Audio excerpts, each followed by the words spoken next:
Good evening, everybody. It's Terry Ryder from Hotspotting, bringing you my once a month special feature, the live Q&A, which is your opportunity to ask me your most burning questions about real estate markets across Australia, any of the issues that are on your mind, any questions about locations, anything at all related to residential real estate anywhere in Australia. I'll just key your questions into the comments panel that you see in front of you, and I'll do my best to answer, give you as much good information as I can in the time available. One request: if you do have a question about location, if you give me a little bit of information about the location, not just the name of the suburb or the town. Quite often there's more than one location in Australia with that name, so a little bit of context, what it is, where it is, and why you're asking, and that way it will help me to give you a more informative and more useful answer. So while I'm waiting for people to get involved, I just want to talk about a few things that are happening. Tomorrow I'll be taking part in a number of our live webinars. This one will be with Tyron Hyde from Depreciation Experts Washington Brown. We'll be doing live webinars at lunchtime tomorrow, and also in the evening. The same event will be repeated live during the evening, just to give the greatest number of people the opportunity to tune in live to that event. We'll be touching on depreciation issues because that event will be hosted by Tyron Hyde from Washington Brown, but mostly we're going to be talking about where the growth markets can be found in Australia right now, in the brave new world of real estate that's evolved since the election, with so many things that have changed for the better in the last few weeks, including the relaxation of lending strictures by APRA, and also the interest rate reduction by the Reserve Bank of Australia, which has precipitated, both before and after that expected event, reductions in mortgage rates by many lenders. Also want to make you aware of it being June, heading towards the end of the financial year. At this time of year, we always have at Hotspotting special offers. We have an end of financial year special offer on the strategy sessions that I offer, a 1 hour chat through this kind of medium, through Skype or Zoom, with you. If you've got some issues you want to bounce off me, talk about what you're thinking of doing and what you'd like to do, or maybe you have no idea what you should be doing as a property investor and want some guidance. So we offer that strategy session, a 1 hour chat, one-on-one with me via technology, and the normal price for that service has been reduced as part of our end of financial year special offers. We also have a special offer on our premium membership. Premium membership means you get all the reports that we publish, all the updates, all the editions of the Price Predict Index, all the editions of the Ryder report, etc., all our top 5 and top 10 hotspots reports. That's all included in premium membership. And at this time of year, with our end of financial year special offer, we reduce the price for annual membership with a saving of $660. Okay, questions are already coming in okay already. So Lucas is asking about Logan City, and particularly asking about Bethania in Logan City, which is a local government area that's part of the Brisbane metropolitan area. It's the southern suburbs, the land bridge between Brisbane City and the Gold Coast, and so it's very well located market. Lots of good infrastructure, mostly very affordable. Most of the suburbs are at the affordable end of the market. Lots of good infrastructure, great transport links north and south, with road, the motorway, and also train links. Bethania, just give me a moment, Lucas. I'm not sure why you're specifically interested in that suburb. I often find that people sort of fixate to a certain extent on a particular suburb. Maybe it's because they own something there and they're interested to know how it's going, but it's very rare in my experience that an individual suburb outperforms the ones around it. Usually markets that rise or fall, it happens in concert with their neighbours. So it's clusters of suburbs. We tend to analyse markets in local government areas or in precincts of clusters of suburbs because it's kind of unusual for just one suburb to do better than all those that surround it. But Lucas, you're asking about Bethania. Yeah, right next to Logan Home. The thing that I just had to open my book of maps just to pinpoint it exactly, Lucas, but the thing that really stands out for me is its proximity to major transport infrastructure as being a very key locational feature. It's right there at the intersection of the Pacific Highway, the one that goes south from Brisbane to the Gold Coast, and the Logan motorway. So two of the major motorways that provide connection around metropolitan Brisbane intersect there, very close to Bethania. It's also on the train line, which links central Brisbane with the Gold Coast. So those two factors alone are a big tick for Bethania. I'll just see if I can quickly call up some information about pricing for Bethania. Median price of $355,000, not showing any growth at the moment according to these figures, but the rental yields, the median rental yields over 5%, so that's an encouraging thing. Obviously affordable, not showing growth at the moment. Now, some parts of the Brisbane market really aren't sort of pumping at the moment. They're not falling, they're not dropping the way major parts of the Sydney market, major parts of the Melbourne market are. Brisbane hasn't really had that boom that those two biggest cities have, so it's just chugging along. I expect it to do better over the next 12 months for various reasons.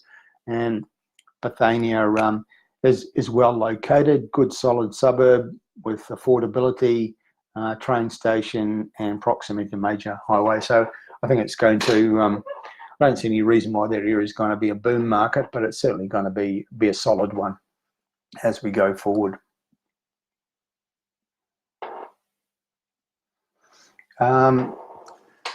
Bay is asking about Cannington in Western Australia. Now, I'll just open that up in my book of maps for Perth. I know we've done an analysis of that precinct not so long ago, and it's from memory it's scrubbed up pretty well as a just one of those solid markets that as the Perth market recovers we would expect to do fairly well. So that's just a little bit south and a little bit southeast of the Perth CBD, kind of like a middle ring suburb. It's quite close to the CBD, not too far away. So that's a factor in its favour. Another factor in the favour of Cannington as a suburb is that it's on the train line linking to central Perth. It's also got the Westfield Carousel shopping centre. It's one of the biggest shopping centres in suburban Perth. So it's instantly got, gets a few ticks in terms of infrastructure. The train links. It's also got the Albany Highway running along one side of it, and you've got the train line running along another, plus the big shopping centre and all the other sort of attributes you normally would like to see in a suburb. Schools. There's plenty of green space in the general area, including the Canning River Regional Park, which is sort of fringes that suburb. So got a lot of things going for it. But generally, its future depends on the future of Perth as an economy and a property market, and all the evidence that we're collecting suggests that market is gradually moving into recovery. The recovery that we saw as being underway in Perth over the last, say, 6 to 12 months kind of stalled like a lot of markets did with the calling of the federal election. That always causes people to stop making big spending decisions, and now that's all out of the way. There's no reason why Perth as an economy and as a property market can't go forward, and sort of well-located suburbs like Cannington with the various attributes that it has in terms of infrastructure and connectivity suggest that it's going to do pretty well. I'll just call up some basic data. Median price in the mid 300,000s. Like a lot of parts of Perth, its median price has dropped in the last 12 months. But I think there's good prospects for it to go forward from this point. Rental yields around 5%. So yeah, it offers affordability, good location, good infrastructure. So as Perth recovers, there's no reason why that market can't be a very solid performer. Okay, so we've already had a few questions about interesting locations around Australia. Keep your questions coming. Just type into the comments panel. And while we're waiting for some more to come through, a few other things I could talk about. I've spoken already about our end of financial year special offers, which we always feature during the month of June as we enter towards the end of the financial year. And I've mentioned also the webinars that I'll be doing tomorrow with Tyrone Hyde from Washington Brown, that we'll be doing the same presentation at lunchtime. That's lunchtime in the eastern states. Work out the time difference depending on where you are in Australia or some other part of the world. We'll be repeating the same event live during the evening, just to allow for people who couldn't catch up with it at the earlier time frame.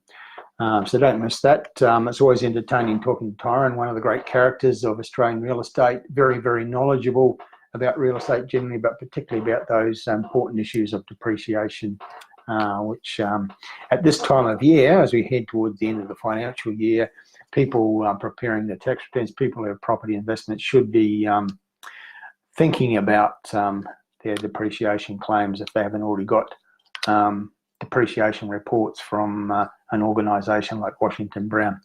Anyway, that's coming up tomorrow, twice, lunchtime and in the evening.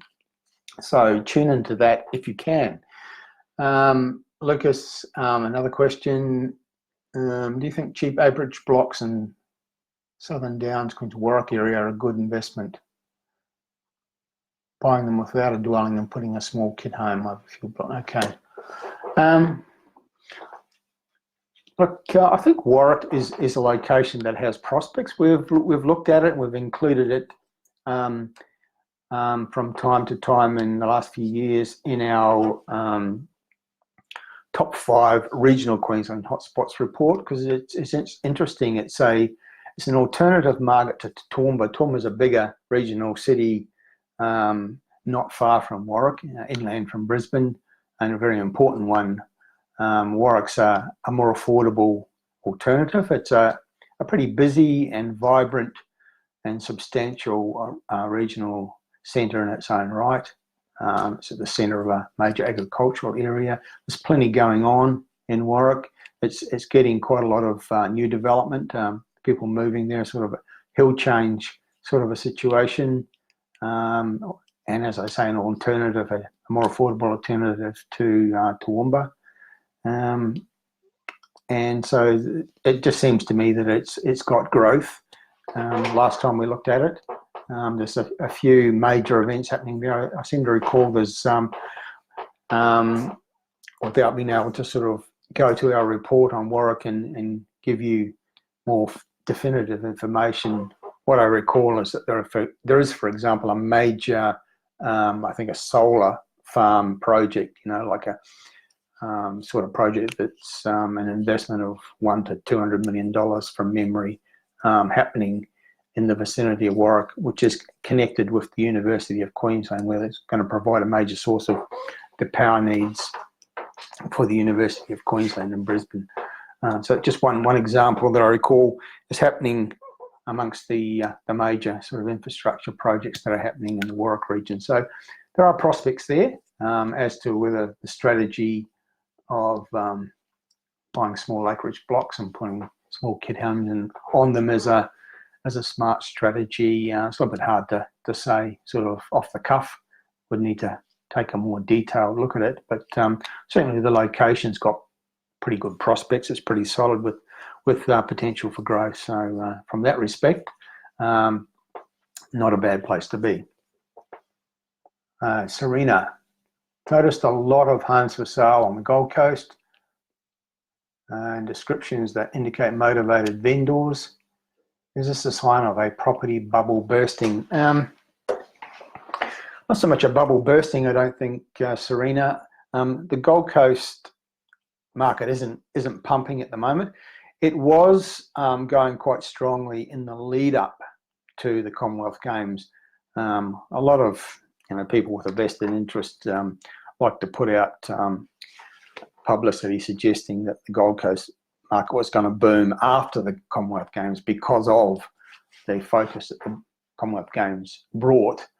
And I always believe that those sorts of expectations are false and overly inflated by the propaganda machine, which is pretty prolific on the Gold Coast.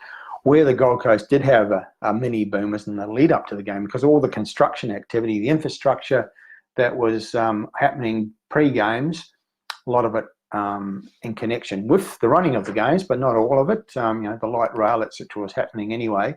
But there was a lot of new construction, particularly infrastructure, happening in the lead up to the games. That brought a lot of people into the Gold Coast to work in those projects, and that created kind of a mini boom in demand for accommodation on the Gold Coast. So leading up to the games, there was a bit of a surge, and then post games, it's all fallen a bit flat.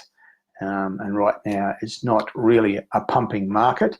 So that may explain what you're seeing, Serena, in terms of a lot of property for sale, motivated vendors. There was big expectations created by the real estate industry, the propaganda machine on the Gold Coast, that there was going to be a post-games boom. I've always said consistently that I thought that was false, and it just hasn't happened. There are other parts of regional Queensland that are doing much better. The Sunshine Coast has been a much stronger market in the last few years than the Gold Coast, for reasons of what's happening in the Sunshine Coast economy. It's more real. The Gold Coast had a bit of a sugar hit in the lead up to the games, and then it all went a bit flat. Whereas the Sunshine Coast market, not far from where I'm currently sitting, has just got this ongoing economic revolution happening. It's really a very big story, and the property market's responded to that. So that's a market where things are really pumping a lot more strongly than the Gold Coast is. The Gold Coast always suffers from developers just getting carried away and building too much, particularly in the way of high-rise apartments. It just lurches from one oversupply scenario to the next, and it tends to suppress potential for capital growth, particularly in the high-rise apartment market. Okay. Sorry, Kicks, I think it is. Sorry, it's sometimes a bit hard to see and pronounce correctly the names. But anyway, the question is about what does your data indicate about the Newcastle market? Pretty much that Newcastle has been very strong for the last couple of years, probably the strongest market in New South Wales, including Sydney, in the last 2 years, but that it's past its peak. I think the indications are pretty strong that it's had a good solid run. There's been some substantial growth in median prices across many suburbs in the city of Newcastle, but that's starting to wind down. Newcastle will continue to be a good market. It's a very, very strong regional city, actually one of the biggest cities in Australia. It's bigger than some of our state and territory capital cities. It's a strong economy in its own right, a very multifaceted economy. It's a growth city. It's well connected to Sydney. It's got a lot going for it. So it will continue to be a market where it's good to own real estate, I think. But the current run, I think, is past its peak. What's now happening is that it's rippled out into the sort of the Hunter region nearby. So some of those towns out in the Hunter Valley, like Branxton and Maitland heading out towards, say, Singleton. There's still plenty of growth happening there. So if you're interested in the Newcastle market, if you already own real estate there, you've probably had a bit of growth in the last couple of years, pretty good growth, in fact. And long term will continue to. But if you're looking to buy in that area, I would suggest perhaps looking just outside of the city of Newcastle to the Hunter region nearby. Some of those towns heading sort of west and northwest from Newcastle, where there's still some growth happening, and it's also cheap in Newcastle. Following the recent growth has become quite an expensive market for a regional city, so you'll find greater level of affordability and better potential for growth right now if you look outside of Newcastle to markets nearby in the Hunter region.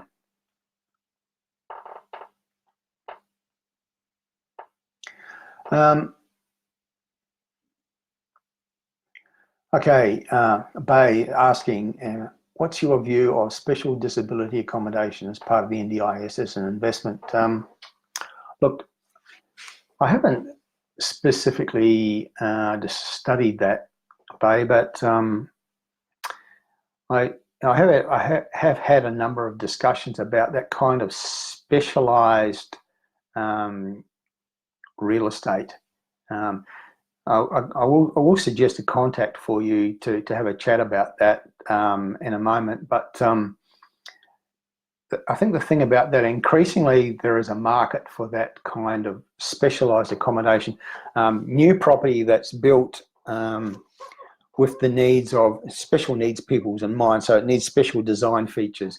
I think the reality is that it costs a little bit more to build those things in a what you might call a normal sort of 4-bedroom, 2-bathroom modern house, because you've got to put in those special features. But because of the support from government for the need for that kind of special accommodation and the financial support they provide, the rental returns that are available can be substantially more than you would normally get on a new house.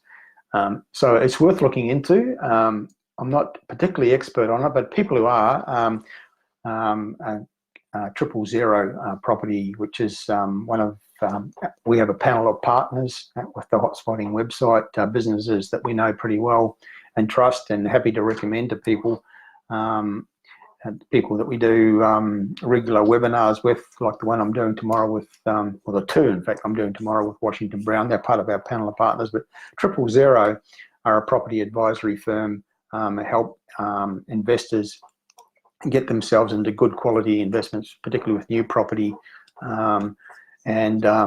I have been having some discussions with them about the kind of property, Bay, that you're talking about, and they are a lot more expert about it than I am. So I'd suggest if you want to find out some more of the potential there, because it does sound to me like there is considerable potential to build one of these specialist type dwellings and have a pretty solid investment, getting a good rental return by also doing something that is sort of socially and ethically very, very useful, because there is a need for that specialist accommodation for people with special needs. So I'd suggest perhaps if you're interested in following up, talk to Danny Buxton at 000. They're based on the Sunshine Coast, and if you Google them, you'll find them. They've got a great website that tells you about what they do, and we'll give you some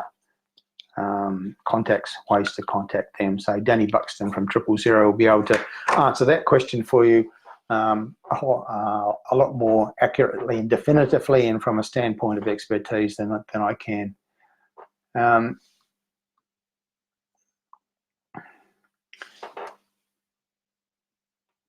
Okay, Cameron is asking about Mullaloo. Could you give us a bit more information? Okay, Mullaloo, Perth, thank you. Next entry. Yeah, you actually answered the question. I thought it was in Perth, but before I started searching through my my books and maps, which I like to keep close when I do these live Q&A broadcasts, I just wanted to be sure I was looking in the right one. So just bear with me a moment. All right.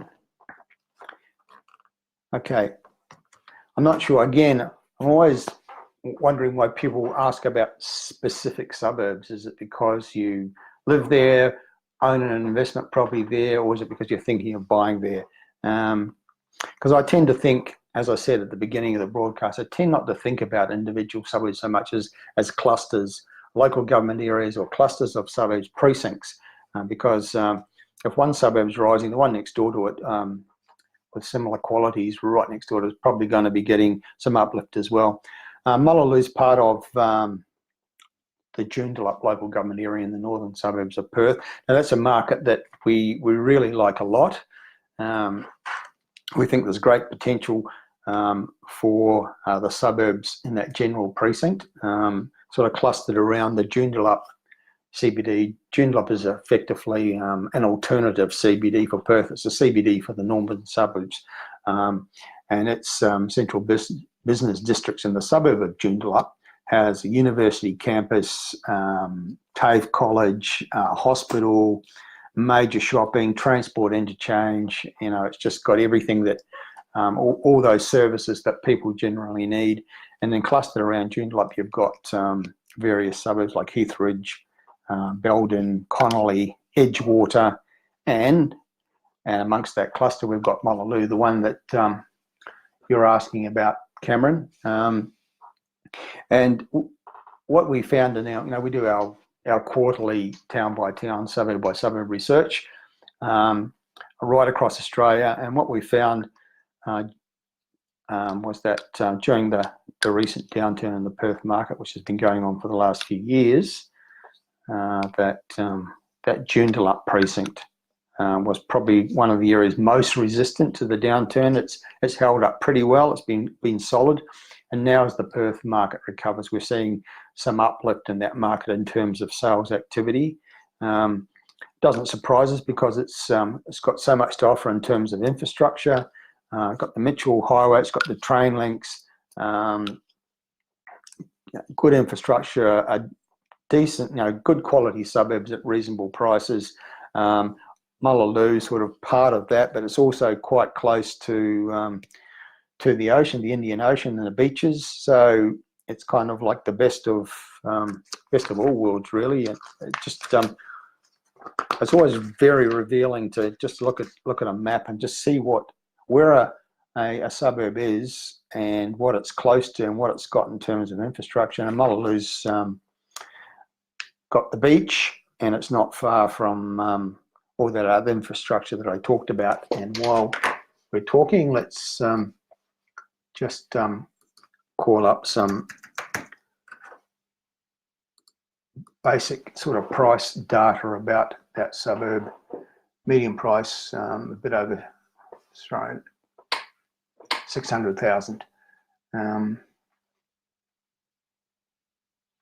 It's dropped a little bit in the last 12 months. Many suburbs in Perth have, but not much. Yeah, okay. Yeah, I think it's pretty solid. As the Perth market recovers, it all depends on what's happening in the broader market at the moment.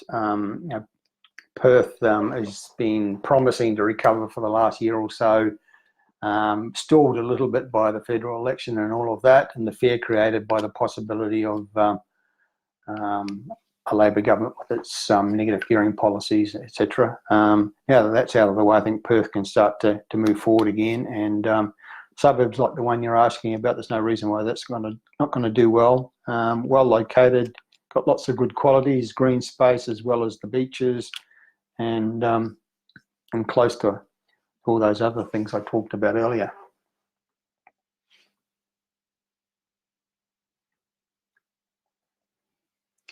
Lucas is asking about buying land on the Bay Islands, and you're referring to the Moreton Bay Islands, just off Brisbane, and Macleod, Russell, Lamb, etc. Will it ever have growth? Well, I don't know, Lucas. It really hasn't happened, has it? I mean, there have been various times over the last 20 or more years when there've been a bit of a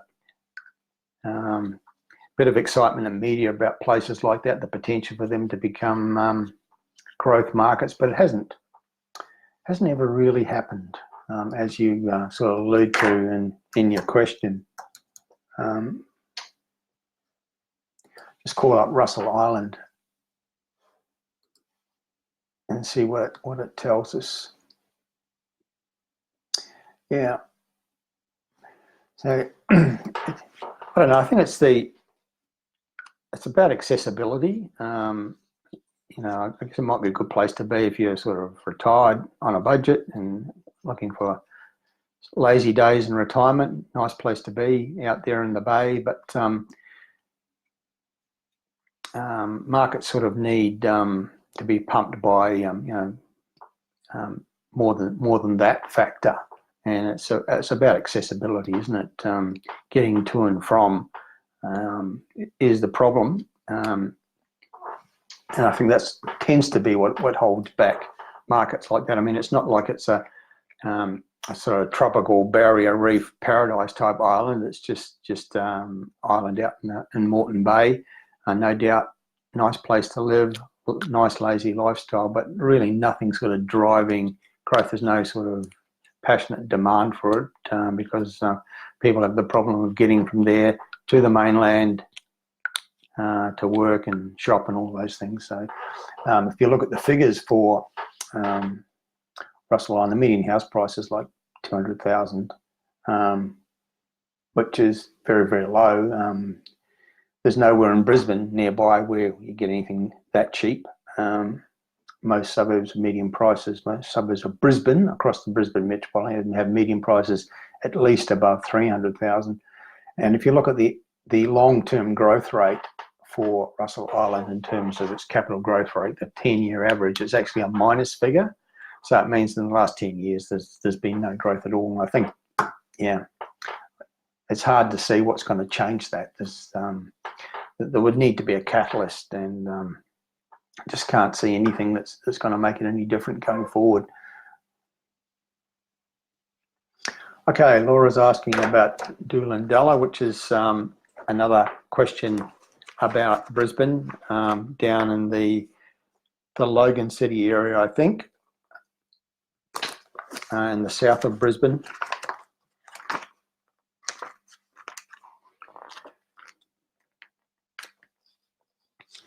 Okay, yeah,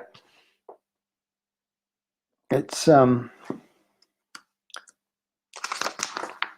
one of those locations where you look at it and say, okay, fair enough, but what's special about it? I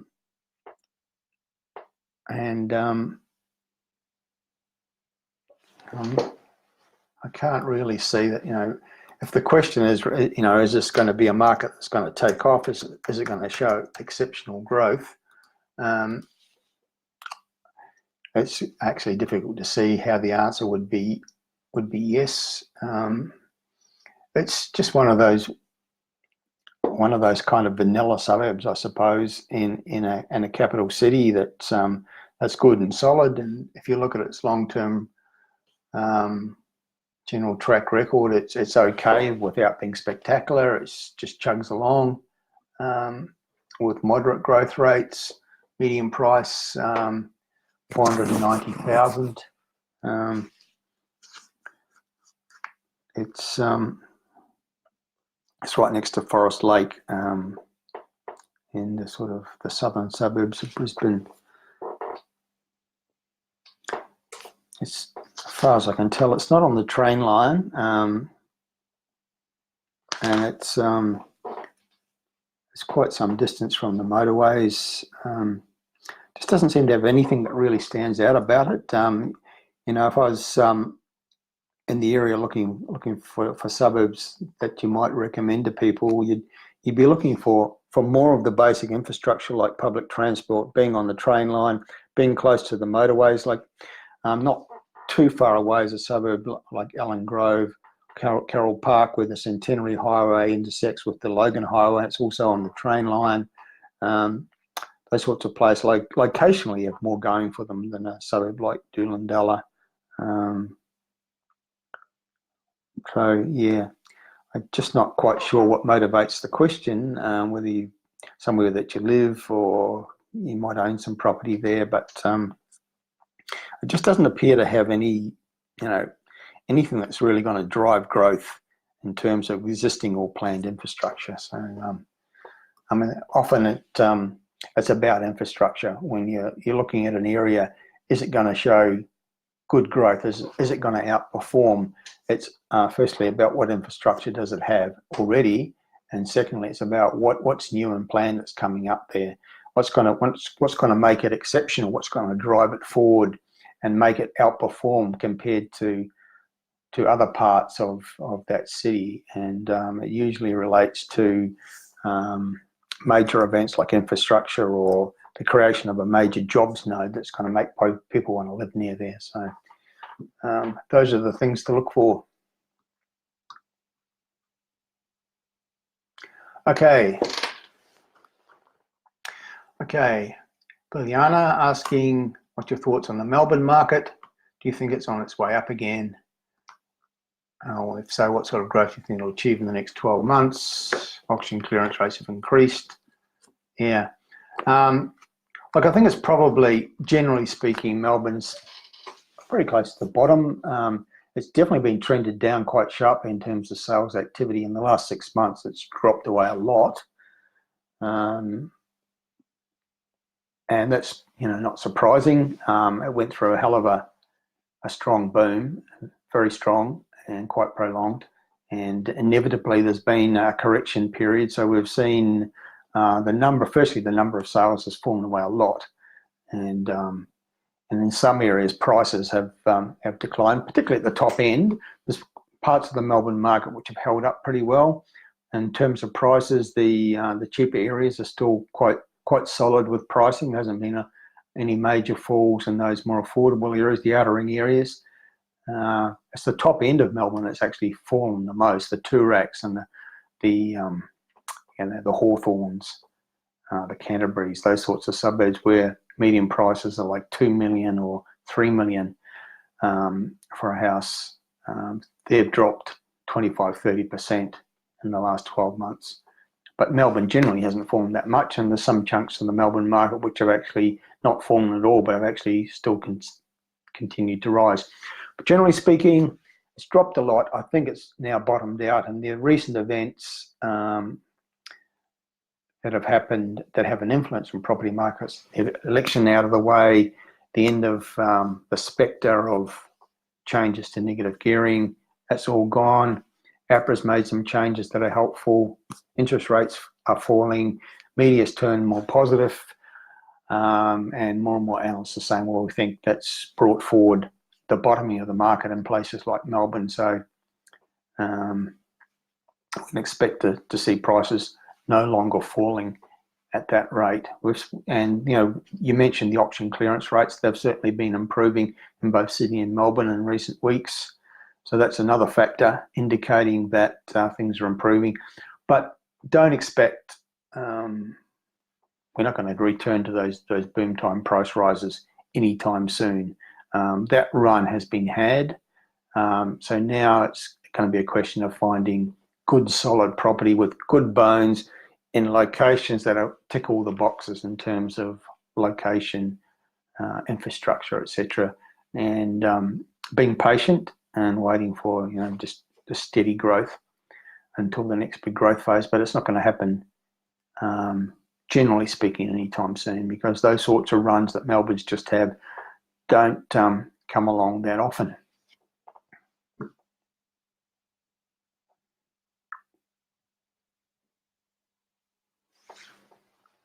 Alan's asking my thoughts on Playford in South Australia. Still do it cheap and plenty of infrastructure happening there. Yeah, I agree, Alan. Firstly, I think Adelaide's definitely worth considering. Personally, with my own personal investment, that's my next target as a general statement.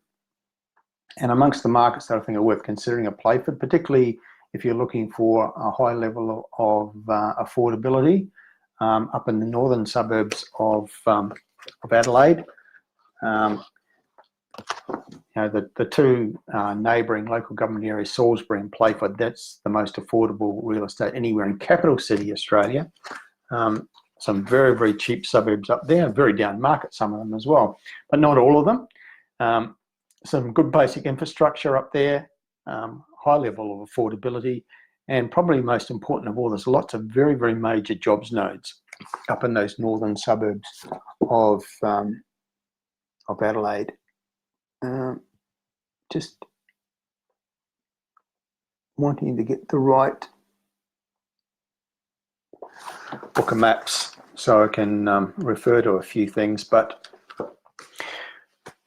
yeah, I think the formula to look for, particularly if you're an investor with a budget, you're looking for affordability, good infrastructure, and proximity to jobs nodes. So those are the key things in simple terms. And those northern suburbs of Adelaide, including the Playford local government area, certainly tick a lot of those boxes. You've got the Edinburgh Defence, one of the biggest military establishments anywhere in Australia. Huge jobs node, generates a lot of economic activity.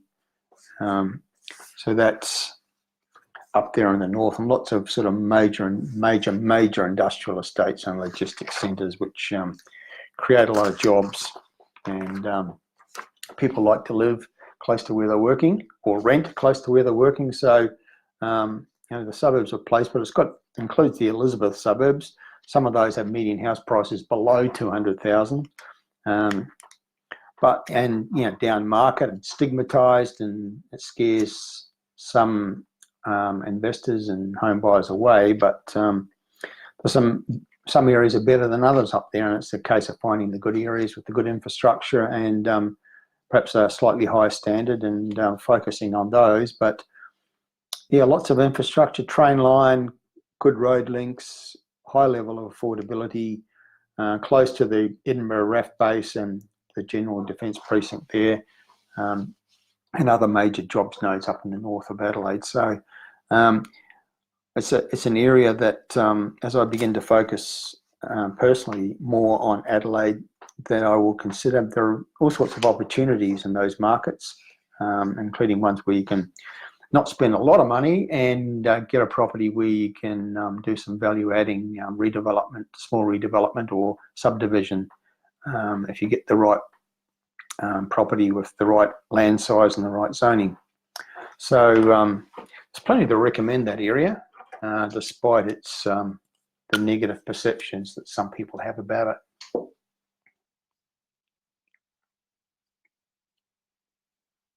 Okay. Bo's also asking about the Perth apartment market, how long before that picks up. I think not too far away, and it kind of depends to a certain degree how much new stock comes along. The problem for the Perth apartment market, a little bit like Brisbane, is that developers have built too much, and there was an oversupply, high vacancies. Vacancies are now come down a lot in Perth, down to acceptable levels. So we're now starting to see rentals rising again. It used to be a tenants market very strongly in Perth for a number of years, but now it's switching around a little bit. So once that starts to happen, eventually when vacancies are lower and rents are rising, then prices start to follow suit with a bit of a time lag. So not too far away from some revival in that market, I think, Bay, but it does depend on whether developers get excited and start building lots of new high-rise apartments. Mind you, it does take a couple of years for those to get built, so there's probably a window of opportunity for the next couple of years to see some growth in that market, which hasn't been seen for several years. Lex, hi Lex, all the way from Dubai, I believe. Your question is about Ballarat versus Bendigo. Any thoughts? Well, yeah, I do have a lot of thoughts about that, and I'll explain to you why. Firstly, just going back a few steps, we think the strongest market in Australia right now, as I've said a number of times, is regional Victoria. for a number of reasons. The Victorian economy is very strong. It's not just Melbourne. Victoria generally is a strong economy, plenty of population growth, and cities like Ballarat and Bendigo are very strong regional centres in their own right, but they also benefit greatly from their proximity to Melbourne and their connections to Melbourne through road and rail links. So we're now seeing a lot of buyers out of Melbourne targeting both those regional cities, Ballarat and Bendigo, both home buyers and investors because of their affordability, better rental yields. For home buyers, it's commutable. You can, well, you've got a number of choices. You can move to Ballarat or Bendigo, and you can. There's plenty of jobs in those places because they're growth cities with diverse economies, all sorts of things happening there. But if your career is in Melbourne, you can buy very affordably there at half the price of many suburbs of Melbourne, and commute to a job somewhere in Melbourne. Not everyone works in the CBD of Melbourne. Most of the jobs are elsewhere, and the northern outskirts of Melbourne have got some massive jobs nodes. So if you're working in one of those sorts of areas, buying in some of those hill change towns north of Melbourne, or a place like Bendigo, up there north, and Ballarat a little bit more to the west, I think. It's a feasible thing to do. Now, as to Ballarat versus Bendigo, I would say that Ballarat's a little bit more advanced in the growth cycle. It's already had some pretty good growth.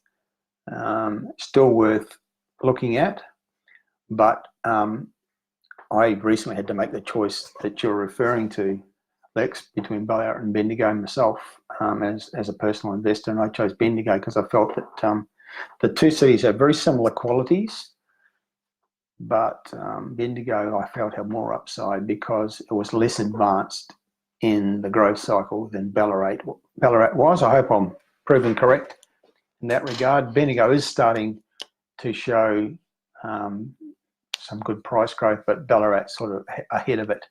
It's been growing for longer. So I've recently bought something, settled just last week, in fact, in Bendigo. It offers some good opportunities, a high level of affordability. If you look around, you can find properties that are on larger blocks of land that you can do something more with, rather than just put a tenant in the house and get a return and hope that it grows in value. You can actually subdivide or do something else. Those opportunities can be found in places like Bendigo.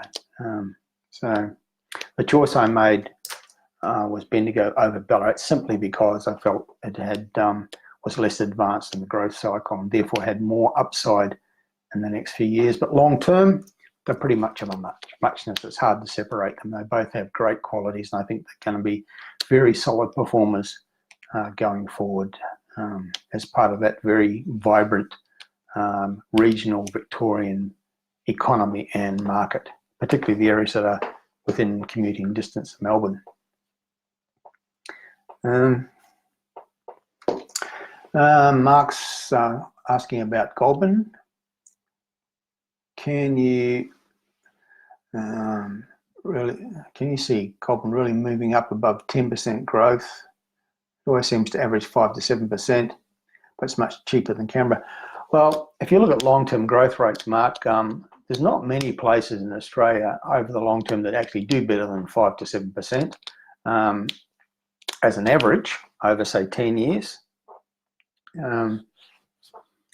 And Goulburn, is actually a pretty good performer.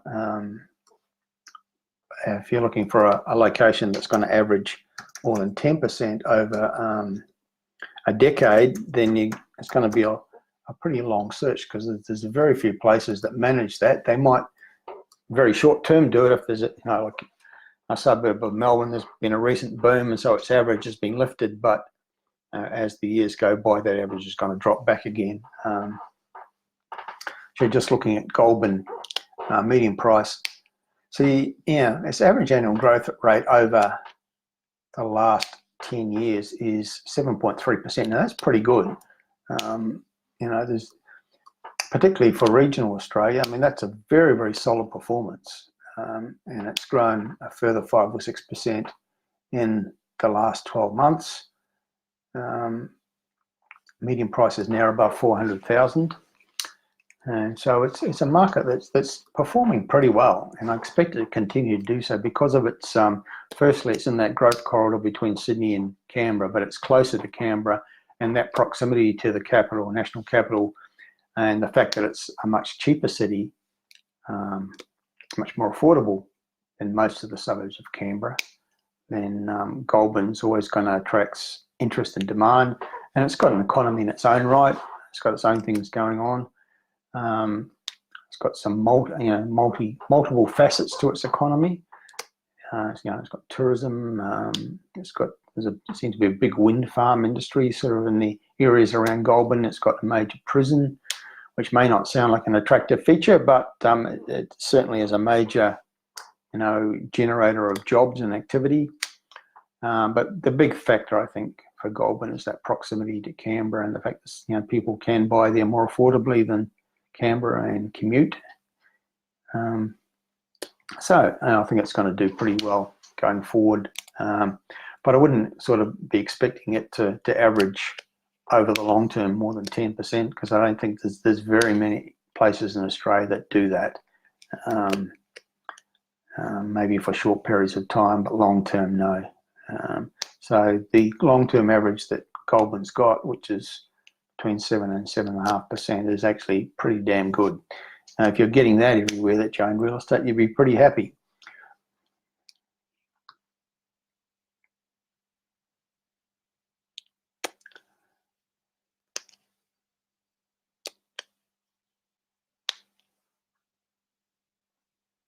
Okay.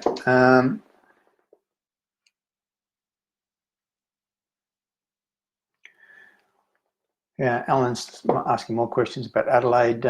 Elizabeth, yeah, I mean, there's 8 suburbs up in that area in Playford with Elizabeth in the name. You've got Elizabeth Vale, Elizabeth Grove, Elizabeth South, Elizabeth North, Elizabeth East. I'm assuming it's all in honour of the Queen. Yeah, I mean, one of the things I forgot to mention when I was talking about them earlier is very, very good rental returns in that area. And some of those suburbs have median rental yields for houses above 6%, some of them as high as 7%, and you don't get that in very many capital city markets in Australia. So that's worth considering. I expect the Adelaide market generally, I mean, it's very solid. And when you look at the numbers, and you look in depth at them, it's got plenty of growth markets. The economy is growing. It's going to get stronger for various reasons, including the naval contracts, $90 billion worth of construction of naval vessels, the emerging status of Adelaide as the high-tech innovation capital of Australia, with major big-name businesses moving their national headquarters to Adelaide for that reason, jobs being created, the affordability, the value for money. There's so many factors in Adelaide's favour, and I think it's going to be one of the stronger markets in Australia over the next couple of years, and that'll ripple across the metropolitan area of Adelaide, and eventually those northern suburbs, Alan, that you refer to, the Elizabeth suburbs, will get some benefit from that. But they've also got qualities in their own right. Their proximity to those very big jobs nodes is a big factor, plus their affordability. So there'll always be demand in those areas.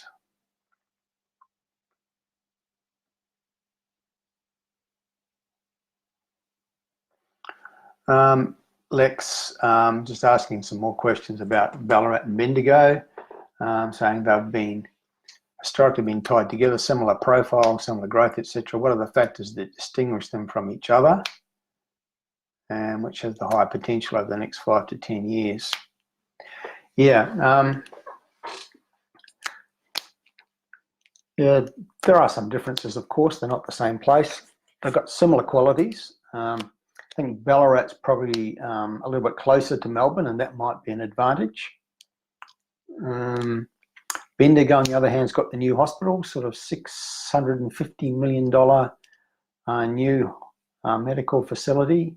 That's a big advantage for Bendigo. Bendigo's got some really big companies that sort of operate nationally but are headquartered there.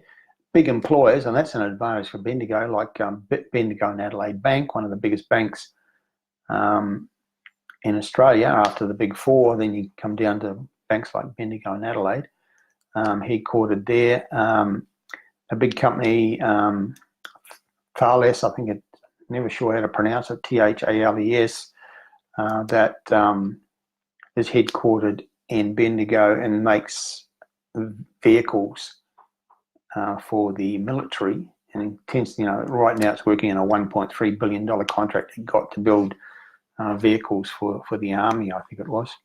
So you've got really big companies like that in Bendigo, so that is a big economic factor in its favour. They both have tourism because of their sort of gold mining history, and that's a similar quality. Ballarat has an extra element that seems to be got a bit of a wind farm industry happening around it. Some very big projects happening out in that area, so that's something in its favour. So you've got to sort of weigh them all up. Ballarat ticks a few boxes, has a few advantages, but Bendigo has some other ones, and I just think it's very hard to separate them. Similar pricing, similar rental yields. Look, I really find it very hard to say one is better than the other. The only thing that caused me to choose Bendigo over Adelaide for my recent purchase that I made was because Bendigo, I think, is got it's further back in the cycle, and so it's got some more upside in the short term, but long term I think they're very similar. Warwick is asking what I think about parks in New South Wales. We've actually recently done a report on parks. All of these areas we're talking about, incidentally, Bendigo and Ballarat, for example, I've just been discussing, and also parks. We do have reports on the Hotspotting website about those markets, very detailed, comprehensive analysis of why we rate those areas, and you can go to the Hotspotting website, look under investors, location reports, if you want to get more information about those markets. Parks, it's one of those solid regional centres that's kind of strategic, because it's it's on important rail links and important highways, surrounded by an important agricultural areas. It's also got that the famous dish about which they made the movie, so it's got that element to its economy, the satellite radio, satellite camera, whatever you want to call it. But probably the big kick, and the thing that really makes us interested in parks long term, is the fact that then the inland rail thing is as a happening thing. It's happening, it's underway, and parks is kind of confirmed as being on that route, and that's going to be a bit of a game changer, take it to another level. It's very affordable. Since we're talking about it, I'll call it up so I can give you some definitive information about pricing. Median price about 260,000. It's grown a little bit, 2 or 3% in the last 12 months. Rental yields 6%, so very affordable, good rental yield, prospects for good growth. You're taking a bit of a punt if you're buying a place like that.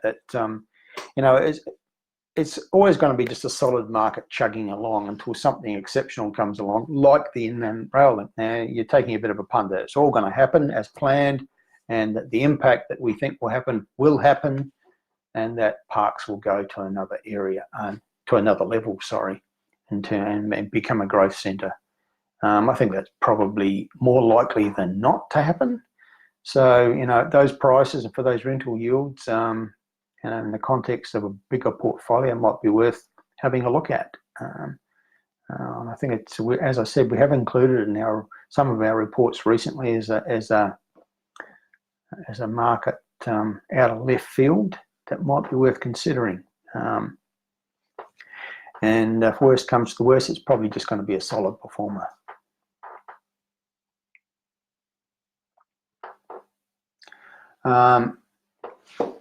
Sorry, look. Dale is asking, how do you see the Sunshine Coast in the next year or two? Well, I was actually down there, Dale, this morning at a meeting with the people who are running one of the most important things happening on the Sunshine Coast, and it's called Sun Central. It's the new Maroochydore CBD development where they've the land used to be a golf course right there in the centre of Maroochydore. I think it's 53 hectares from memory, and the golf course has been relocated elsewhere on the Sunshine Coast, and they're now well underway with a project to turn that into a CBD with offices, hotels, retail, residential, waterways. It's expected it will have a train station on the proposed light rail link that we will expect the Sunshine Coast to get one of these days. And it's just one of a number of things happening on the Sunshine Coast that's absolutely revolutionising that economy, taking it from being kind of like a tourist town to a real strong, multifaceted regional city. Sunshine Coast is, I think, it's one of the strongest stories anywhere in Australia. And I don't just say that because I live near there. I just think it's there's nowhere in Australia that can quite match it in terms of more than $20 billion worth of infrastructure. The new hospital precinct is established now.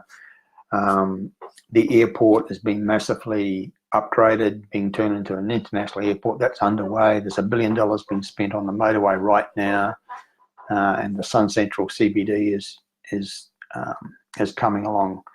And there's also the subsea cable from Asia, which means that the Sunshine Coast will have faster internet connections with Asia, and the second fastest with the United States, more so than anywhere else in Australia. So there's a lot to be excited about for the Sunshine Coast, and we've seen the real estate market respond to that in the last 1 to 2 years, particularly the top end. Noosa's prices have been rising a lot, and I think it's going to be a long-term story. So I think there's going to be plenty of growth in that market, and it's a story that more and more investors will eventually become aware of and be interested in investing in the Sunshine Coast, because all these new people are coming to live there.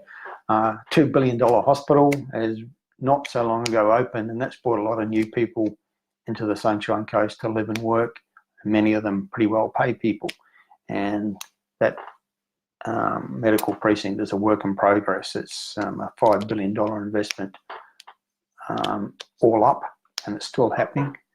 And there's a lot more coming for the Sunshine Coast. So I think it's going to be a really good performer, one of those markets that really stand out. As I said earlier, someone asked about the Gold Coast, which is not really doing anything at the moment, but the Sunshine Coast definitely is. It's performing much better and expected to for very tangible reasons compared to the Gold Coast.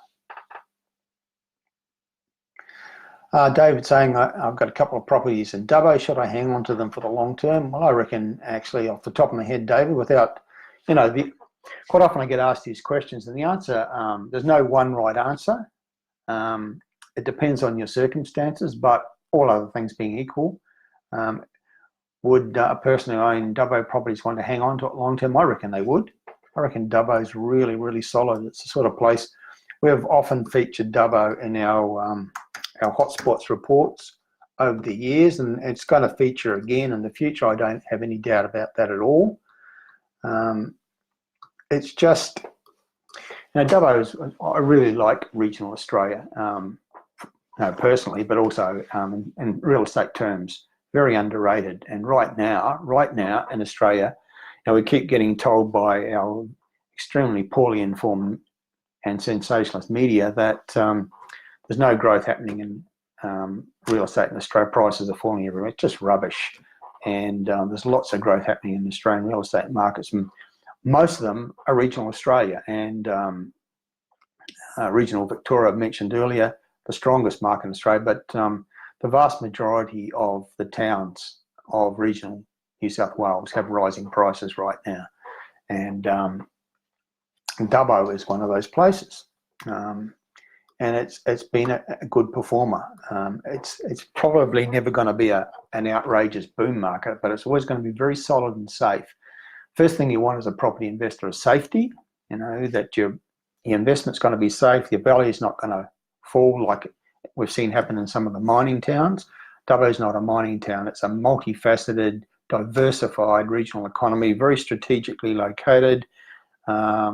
At the junction of a number of major roadways, highways, on rail, got an airport, you know, big hospital, educational sector, the heart of a big agricultural region. There's some mining happens in the area, but it's not dependent on that.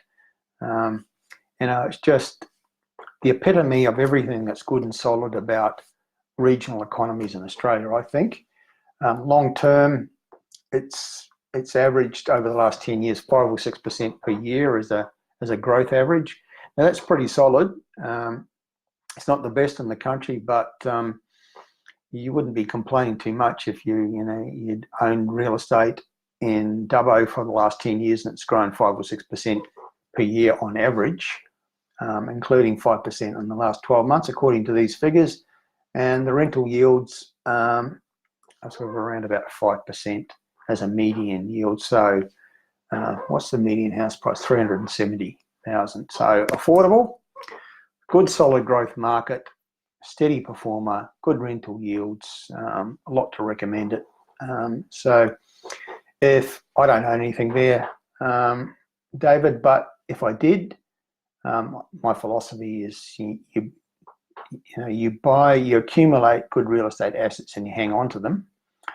Unless you've got a really strong reason to get rid of them. And certainly if I owned a good property in Dubbo, I'd be hanging on to it long term because I would be confident it's always going to be solid for me. Okay, Simon. Armidale. Okay, yes. I'm glad you put Armidale, Western Australia, because there's lots of Armidales in Australia, including one in Melbourne, and there's one in New South Wales, spelt slightly differently. The one in the sort of far southern suburbs of Perth, yeah, it's sort of like a hub in the south of Perth. Like a lot of Perth, it's been through some tough years where prices have come backwards, but it's pretty solid going forward as Perth recovers. Armidale's going to do all right, affordable, connected. I think it's on connected by train to the centre of Perth from memory. Got some good infrastructure down there. I mean, if I was Perth's a market, I'm sort of on my list of suburbs, cities to target for future investment in the not too distant future, particularly right now because prices are attractive after several years of prices falling, but with the potential to growth going forward. And if I was buying right now in Perth, I probably wouldn't choose Armidale as my number one pick. There'd be other places I'd choose, but if you own property in Armidale, I think you've got prospects going forward for it to improve and start to grow again. It's been a good performer in the past. Back in the day when the Western Australian economy was pumping and Perth was leading the country in terms of price growth in real estate, places like Armidale were doing really well. It really did show some good growth back in the when the resources investment boom was pumping. So it will show growth again in the future as Perth recovers.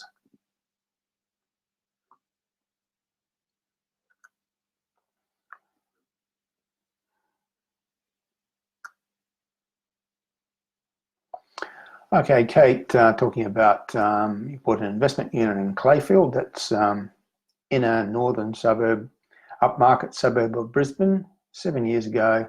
It's been stagnant. Any ideas about expected growth?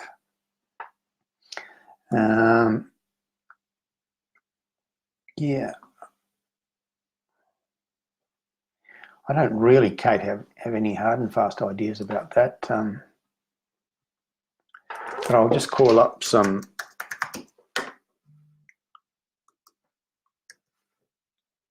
oops, sorry, I'm just trying to start again.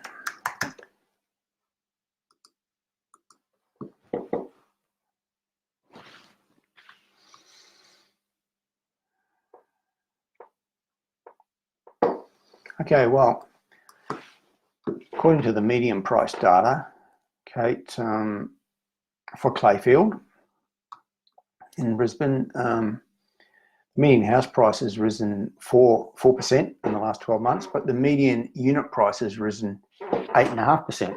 Now, that doesn't mean property values have risen 8.5%. Medians can be very misleading, particularly for apartment markets, but nevertheless, what the figures in front of me say is that there has been growth in the median price. That may be because of new development, I'm not sure. But nevertheless, the median unit price has risen 8.5% in the last 12 months. And typical rental yields about 5% for apartments. Look, it's a good suburb. It's a popular suburb. It's close to the centre of Brisbane. It has a fair bit going for it.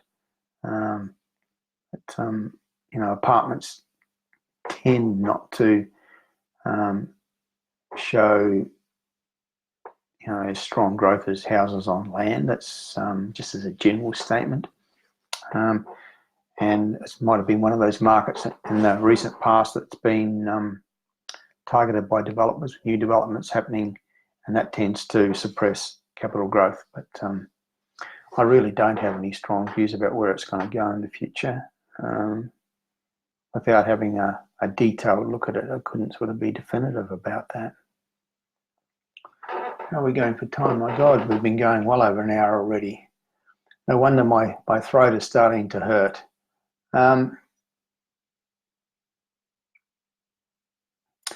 Thank you, David, for your thank you, and for others who have also. It's always nice when you answer people's questions and they say something in response.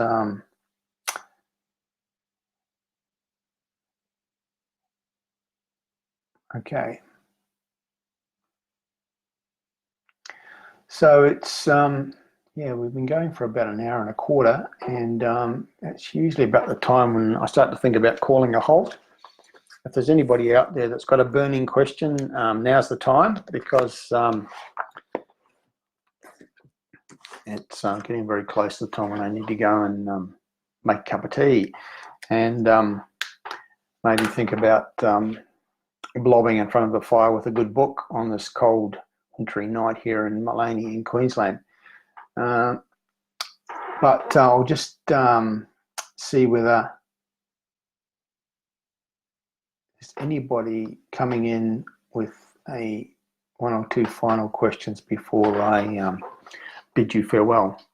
While I'm just waiting to see if there's anybody else out there who's got a question before I finish, just remind you of the things I talked about at the beginning. Tomorrow, doing two webinars, the same webinar twice, but both live. One at lunchtime, one in the evening with Tyler and Hyde from Washington Brown, the depreciation experts. We're primarily going to be talking not so much about depreciation matters, although they are important, particularly this time of year as we get towards the end of the financial year, and you should be thinking about your tax returns, etc. But we'll be talking mostly about growth markets in Australia, where to find the growth, the good places to buy going forward, and I'll be talking about some of my thoughts about that. There's plenty of locations around Australia that you could target now, buy affordably with good prospects for growth. So tomorrow, twice at lunchtime and in the evening, doing webinars with Tyron Hyde from Washington Brown. Remind you also of our end of financial year special offers. We've got a couple. We always do these in June every year. There's one for premium membership, which means you get all of our reports. And on average, if you're a premium member, you'll be getting a report from us roughly once a week. So if you're a serious investor and you want to stay informed about what's going on in markets and learn about the best places to buy for future growth as we see it, then premium membership's a great idea. And if you take advantage of the end of financial year special offer, you can save more than $600 on the annual membership fee. There's also a special offer on strategy sessions where you get to do a one-on-one with myself, either talk about, I'll get some feedback perhaps on what you're thinking of doing, or some guidance, and developing a strategy as a property investor. So we also have a special offer with a reduced price compared to the normal price on that. And finally, just want to mention the Brisbane bus tour, which is going to be happening on the 27th of July on a Saturday. And we call it the Seminar with Wheels. I think that rather than have people sitting in rows and having people like me standing in front of them, talking at them and presenting a slideshow, so much better to put people on a bus and take them out and show them all the most important things about the Brisbane market. We're going to do a series of these different parts of Australia. The first one will be Brisbane, 27th of July. You can find out more about it if you go to the Hotspotting website. It's a great way to be really informed about a market. A lot of people are thinking about Brisbane as an investment prospect. After the Sydney and Melbourne boom, a lot of investors are asking, where next? And Brisbane ticks a lot of boxes: affordability, better rental yields, prospects for growth, population growth coming back strongly, for example. And rather than running a seminar where I talk at people, I'm going to put as many people as can squeeze onto a bus, probably about 40 people, and drive around the Brisbane metropolitan area. Not aimlessly, we're going to go to very specific places, looking at the key infrastructure, such as the new university campus up in the northern suburbs of Brisbane, as an example. Perhaps what's happening out in the southeast in the master plan community of Springfield, the Redcliffe Peninsula, which is a growth market, and all sorts of other things. So we'll be driving around Brisbane, looking at the highlights, the infrastructure that's important to know about, examples of growth, stopping outside specific properties and having a sales history to illustrate the kind of growth that is achievable. And we'll be having guest presenters, stopping at special places for lunch, etc. It's a great day. We've done it in the past. It's always been hugely enthusiastically received by the people who have been part of it. And one of the things that's worth mentioning is that quite often the best learning you get by being part of something like that is from each other, talking to each other, the people you're sitting next to on the bus or the people you're sitting opposite at lunch. Quite often we find people get as much learning by talking to each other, their own experiences as investors, buyers and sellers, as they do listening to people like me. So that's the bus tour of Brisbane, 27th of July. If it interests you, check it out on the Hotspotting website. And that's probably a good way to end this month's live Q&A. I'm starting to run out of voice. If I go on much longer, I'm going to have a very sore throat, so I'm going to end it. Thanks for your participation today. Thanks for everyone who's asked a question and made a comment. As always, we've had a good flow of interesting questions about interesting areas right across Australia. I hope those of you out there watching and listening got some benefit from it. And if you want to follow up, drop me a line on ryder@hotspotting.com.au. Okay, let's do it again, same time next month. Until then, well, until tomorrow, if you tune into the webinars, Terry Ryder from Hotspotting signing off.